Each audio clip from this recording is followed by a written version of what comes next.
বন্ধু মনে রাখো ভাইয়া, একটা কথা শক্ত কই, রাগ হইও না প্রিয় ছেলে বাপ। এই কপাল পৃথিবীতে উপার্জনের দুনিয়াবি কোনো কাজে লাগে না।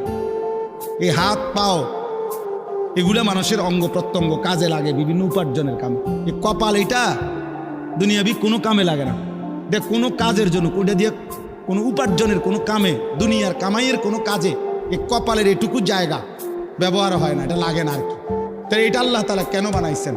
খোদার কসম রব্বুল আলামিন এই কপাল শুধুই সেজদার জন্য বানাইছে, শুধু সেজদার জন্য। এই জন্য যে কপাল সেজদা দেয় না, যে কপালে সেজদা নাই, তুই মানুষও না, মানুষের বাচ্চাও না। ইনসানের কোনো কাতারে সে পড়ে না, সে কোনো মানুষের কাতারে পড়ে না। ইনসানের কোনো কাতারে পড়ে না যার কপালে সেজদা। কারণ কপাল বানানোই হয়েছে। সেজদা কাকে বলে? ওয়াদউল জাবহাতে আলাল আরদ, জমিনের মধ্যে কি রাখা। তো কপাল রাখাটারেই কি কয়? তার মানে সেজদা কপাল, কপাল বানানোই হয়েছে কিসের জন্য?